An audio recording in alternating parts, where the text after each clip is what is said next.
anyway, do you think that you could talk about the amp and your experiences and talk and maybe play a little bit for them? Would that be Absolutely, right? yeah. As you said, I needed an amp to go on tour with Dead & Company with, to accompany the guitar that we had developed together. And when I came off of that tour, I started to continue to make my album and looked at it and went, well, I've never really plugged any other guitar into it. And so I plugged every other guitar into it, and I realized it was really well defined as the amp for the Super Eagle guitar, but hadn't really gone through the R&D stages to become a full-fledged kind of take-anywhere, catch-all amplifier, which is ultimately what I'm into. You know, we're looking for an amp that stops the hunt for amps. So many variables going all the time. What amp should I use? What guitar should I use? What cabinets? What speakers? And I'm looking to sort of stop that search. You know, do you want to get the amp you love? It starts to define your sound going forward, and that's what I was interested in doing. And so then we started working on really honing in the amp to be able to get my sound with my own music. And that got really fun, and we were able to include this new dimension of sound without losing the original sound that I had going with the Super Eagle guitar. And it made perfect sense to offer it. Once we had discovered how to get that sound, it made ultimate sense to bring that to other people. And as I mentioned before in a different conversation, you know, I'm sort of interested now in killing this idea of like the unicorn gear. The gear that only exists in your imagination. 4 people have it. I heard the last one that came up went for $7 billion. You know, they found one at the bottom of the ocean. You know, we want to sort of stop that thinking, because what I want to do is inspire guitar players not to believe that they're limited by their ability to get an amplifier. The idea that, well, there's this other amp you can't get. I'm trying to sort of bring it all into sort of accessibility for people. And that is now why we're looking at a JMod 100, which could be a JM Overdrive or a John's Mod. So I kind of like that portamento. And it's usually about this part when I hear myself babbling that I realize I'm done talking. Do you think you could show them what Sure. that tone was for the Dead & Company? So the magnificent thing about Jerry Garcia's playing and his music, which still lives on every day, is that where's my cable? Oh, there's. Is you have to be able to have such articulate single notes that you don't need to go anywhere else. So where we are here, let me just get the right sound. I'll turn down.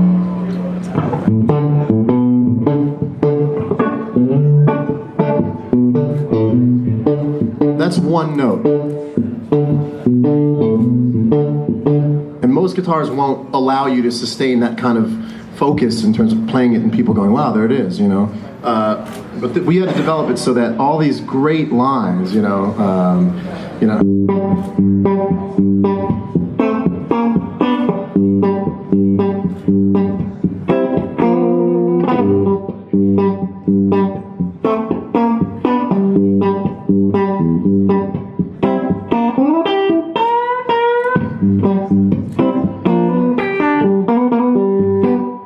It has to be able to sustain that. Otherwise, if you play that on a guitar, you pick up most guitars, it just goes boom, boom, boom, boom. And it has to have that intrinsic sort of joy sound to it. And you get that from a longer scale length, and so it's also very, very clean. Let me get a little more out of it.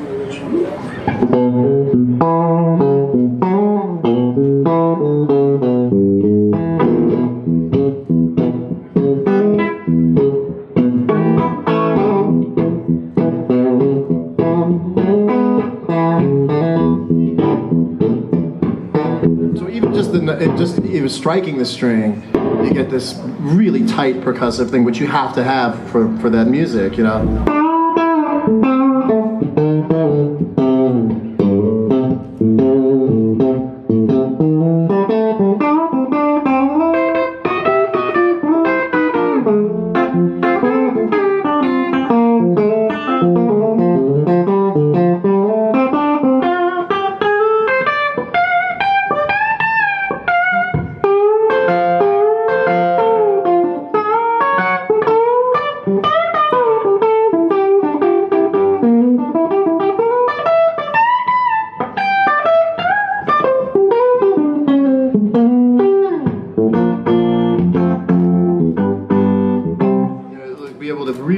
But when the tone is right, and the feel is right, then your timing is right, and your focus is right, and it's the most satisfying experience. We've all had really satisfying experiences playing music, and really confusingly disappointing experiences playing music. There's been jam sessions you walk away from and you go, I'm nothing, I can't, and there's good nights and bad nights as a human being, but what I'm seeking to do is try to eliminate all the variables in gear that we're not really sure why they happen, but when you put the guitar down, you go, that was not a thrill. And when it's a thrill, you don't have to play that much. And that is only all I'm after now. Maybe it's because I've had such experiences where I'm really going for it. When the tone is right.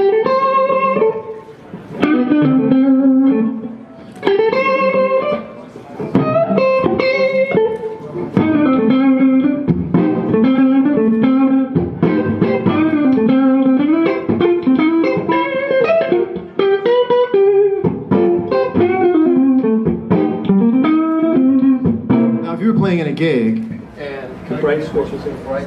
What's it playing? Oh yeah. And the band is playing. Dum, dum, dum, dum, dum, dum. That's all. For me, I'm looking for the tone and the feel. That's all I need to do. Huh?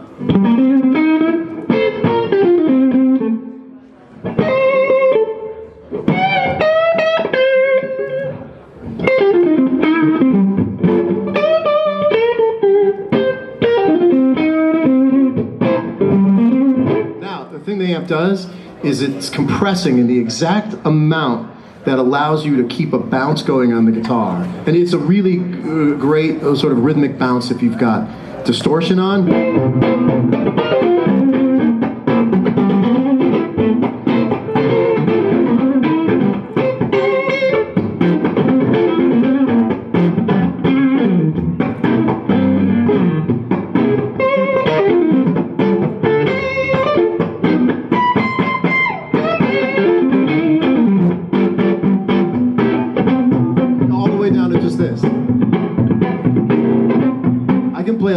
I can accompany a drummer with this amp because I can just. I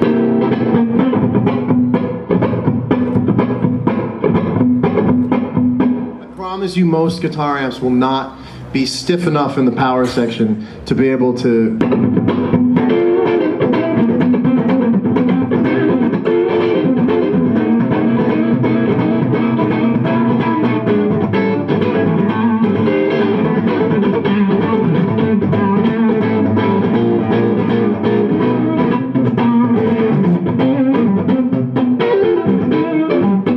That's a dirtier version of it. You put a different guitar into it, you put a Strat into it, you're going to get the glassy, clean funk thing. You put a Gibson or a anything with PAFs. 594, we should plug a 594 in this thing, you'd hear. It'll respond beautifully at kind of each tone you put into it. And I'd rather let the guitars be the different voice for me personally. So they're grabbing a 594 right off the wall, John. Let me put the strap on it. That's ballsy. What you don't know is on Friday mornings, all the managers go through. We open cases just like you to make sure that this is not a frightening event. We know that this guitar's right. Seriously. Yeah. When Paul handed me the 594 in a hotel room, and I hadn't even seen it, didn't have a number. It was a prototype, and I plugged it in and I went. All I'm looking for is this. The only reason I started playing guitar is because I wanted to sit alone in a room by a window, much like a day like today on a rainy day, and be able to just trip out. Ever since I was 12, I was like, I just want to be able to sit and do that. And I still try to find that zone. And when I got handed the 594,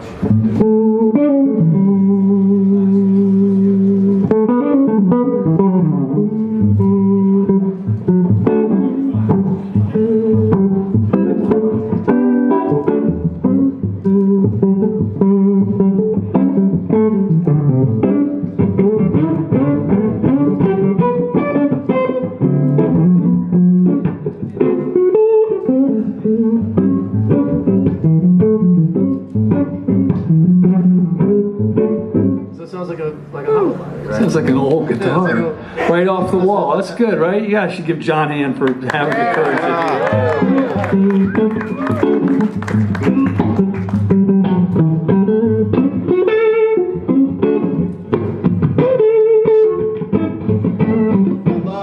Well, you can just.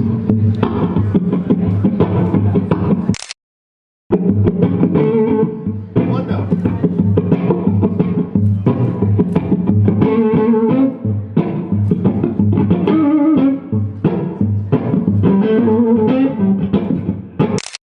All the stuff you'd be able to do if you were jamming. I just don't love playing hyperactively without a band. It doesn't, you know, it's the sound of NAMM. It's the official sound of NAMM. But you know, the hyper jamming with the band of gypsies in your mind. But that's what I'm looking for in my career and my playing now is this beautiful. You want to be able to make a note. You intend to make a note, hear the note, and go yeah. And then reinvest that joy into the next note. That's what it's about. So, John, I have a surprise for you don't know about. Okay. Okay. So, I was born in 56, so debatably the greatest year of vintage guitar is probably around 1958, but I was in diapers. I didn't get to make guitars for Hendrix.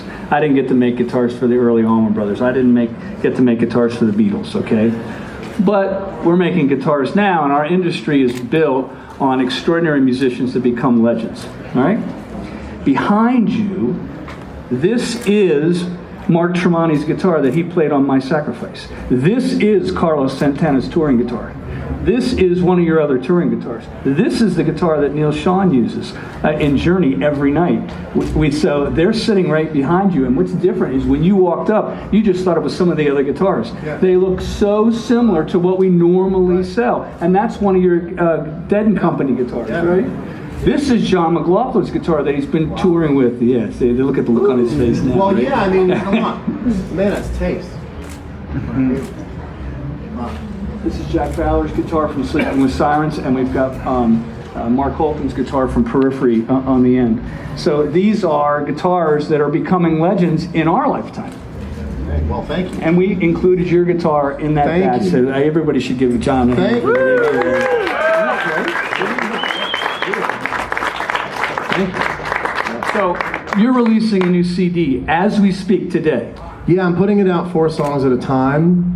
I think it's time for music to catch up with the way that people consume things, the way that television and movies have, and it seems to be working. So the first wave of songs off a record called The Search for Everything came out last night to today, and I'm having fun knowing it's out in the world. It's not a secret. Anybody here make records? Tons of people here make records. Yeah, I mean, there's a moment where it goes from being something that kept you company to belonging to everybody, and the moment where it passes over is thrilling and frightening and moving, and the idea now that these things that were in my head are now in other people's heads. It's amazing. The most incredible thing was I played my own record last night off of Spotify, and I went, well, this isn't off a Dropbox anymore. It's just easier to hear my, I don't have to get it through. It's amazing. You work, then somebody emails it to somebody gets the master off, and then it's on iTunes, and you go, oh, it's everybody's now. So it's been a really fun day, and this is an awesome part of it too. I wouldn't want to be doing anything else on a release day. So this is the press for our industry, our guitar industry, our amp industry. And we don't get an opportunity very often to do this, John. So from my heart to yours, thank you so much for coming. Everybody should give him a big hand. So with that, this is a press conference. Yes. Why don't we take 2 questions and then we're going to be done. Right on. Yes, right here. Huge fan. Thank you. And I'm a female guitarist. Any advice for females who are actually trying to be good guitarists in this industry? What an absolute landmine of a question. So you need to repeat it so everybody knows. She said, I am a female guitarist, and what advice do you have for female guitarists in terms of getting better? There is absolutely no way to answer that in a way that, I mean, I would love, if it were you and I hanging out, I would wager some guesses, but I think this is the same for everybody. I have to imagine the ergonomics are the same. Well, you could tell me, do you feel like there is a natural difference? Would the guitar be thought of as a sport in the sense that females have a different ergonomic or pressure sensitive thing they're doing with the guitar, or no? I think maybe it's more the idea of a woman playing something in the shape of a woman's body. Well, that's interesting. Oh, there you go. Paul, are they comfortable for a woman? Look, there is a record being released on Steve Vai's label today of 10 female guitar players, one per. Yeah. You got to remember, Rhonda Smith has been through 3 Jeff Beck tours. This thing with female guitar players in Prince's band, it's getting stronger by the day. And I'm seeing it on Instagram. And Instagram is, you know, Twitter is a place for humor. And Instagram is a place for, now with the minute-long video, it is a place for musicians to get heard. Not even so much bands. It doesn't work. You know, you can't really get a song on Instagram. So what people are really making the most of it with are playing guitar. And I search. I've said this before. I search my name on Instagram. It's the only search I do is of my own name on Instagram. And, I mean, I do other searches, but the only search of my own name is on Instagram. And I'm seeing dozens a day. I'm watching every single one. So just so you know, if there's somebody playing guitar and they're, you know, they're very obvious thumbnails. You can see the way that it looks when someone's playing. If someone's playing the guitar and my name is in the hashtag, I'm watching it. And I'm seeing more female guitar players. I wish I knew them by name, but there's one girl who plays incredible. She hangs out in front of a Led Zeppelin album cover on the wall. And forgive me for not knowing her name. Maybe throw it in there if you find it. But and she's playing great. She's playing great. And then I introduced you to a girl who's playing great. I mean, moreover than females, I look at it more like young people playing the guitar. There is no reason culturally right now for a young person to play guitar just based on reading sort of what's culturally on the surface. That speaks to the power of a guitar that once you find it, you go, I gotta do this. And I'm seeing now, if we look at everything in sort of a plantation system, we're looking at the seed that started maybe 5-6 years ago when people wanted to get back into guitar. And we'll look at them right now as in the middle process of not having record deals yet, but not being beginners. They're all on Instagram, and they're playing great. They'll cover my song within 12 hours, within 2 hours of my putting a song out, and have it down, you know. It really is very inspiring. And I'm not sure how this plays out into the market sort of aspect of things and metrics, but in terms of the art form, I think it's completely alive and well, and that's why that's why I watch Instagram all the time. I love watching people play. Mateus Sato was here; he's playing his ass off. He's one of the best guitar players around, and his stage is Instagram. You know, I mean, he plays his own music and he plays in Tori Kelly's band, but where I found him, he sold one of the guitars he plays to me. I bought it because I watched him play it. That power is still there. The power of watching another guitar player and going, oh shit. Or the power of watching a guitar player and going, what pedal is that? I went and saw Michael Landau play the other night. Phenomenal guitar player. I just sat there. I drove myself in the middle of the night to go sit on a stool alone and watch Michael Landau play. And I want to know what pedal he's got.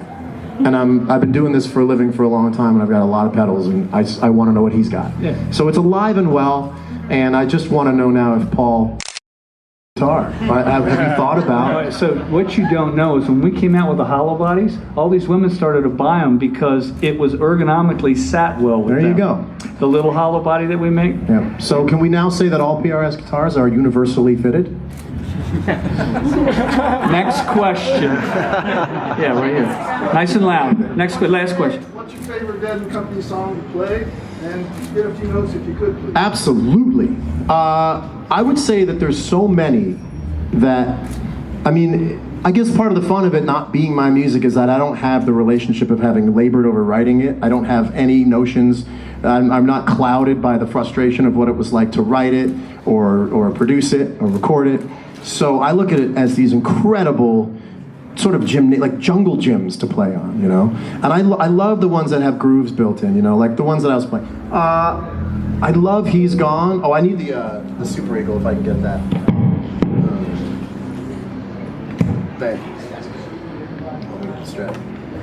I never put on Standby when I unplug, guys. I have to Neither do I. apologize Did to it you. as a courtcy because I don't know what you like. I unplug things. I'm an expensive roadie. I'm doing a good job. 25 years, 26 years.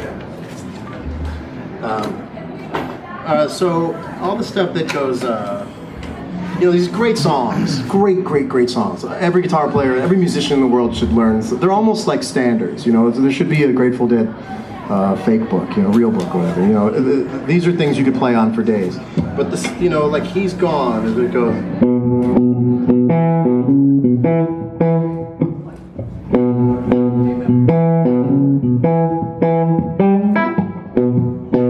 I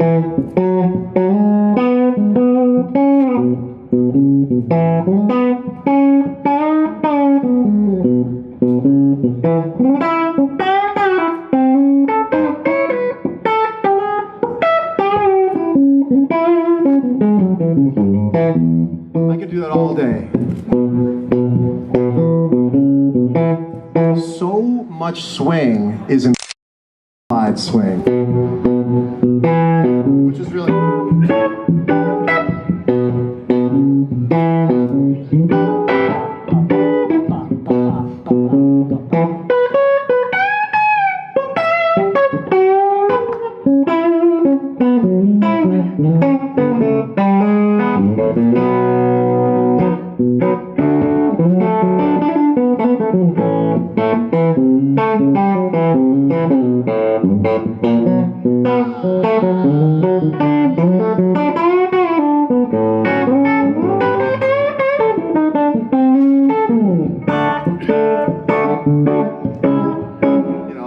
So that's one. You know, and I every time I'm playing it, it's really interesting. I've never actually said this before. I'm just thinking about Jerry every time I play. I sort of I factor myself in, or him into me, or me into him, or something. I just thought of it right now as I was playing, because I'm in such the mode of putting out my own music. And when I'm playing this stuff, there's not a second that goes by that I'm not thinking, is this all right, Jerry? This is cool? Yeah. This is what you would do? Yeah. This is like somewhere in the zone? Are we on, like, there's a really interesting thing that I just realized happens now, where it's like, everything is run through this algorithm. Is that? It's like a soul circuit that it goes through for that one person. You know, it's a really interesting job to have, if you think about it, as an artist, is to be yourself, but also play in the intended spirit of something. And then there's also, you know, on a rhythm level thing, in terms of getting a feeling across.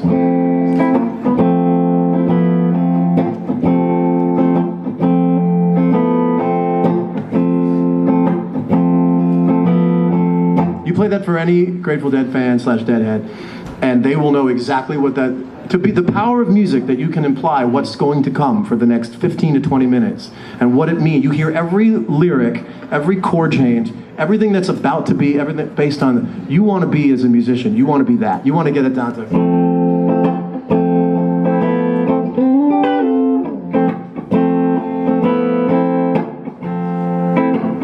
It's deceptively hard to play. It seems like it's just an F chord, but you got to play it with some sort of a sweetness, a sad sweet. I would think if you were running everything through the Grateful Dead, the Jerry Garcia sort of prism, it's a sad sweetness. I think that's what we love. That's what I love about it. You know, that's sad to me. That sounds sad to me. It's hopeful, but it's still sort of sad. So all that single note stuff, which this stuff does. So John, thank you very, very much for coming. Everybody, if you can give him a big hand for being here. Thank you much. So I now call this 2017 PRS press conference to an end. Thank you very much for coming. Bye-bye. Thank you, John.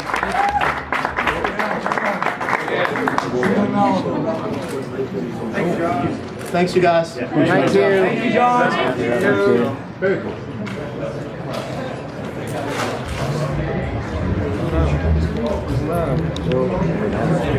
Wow.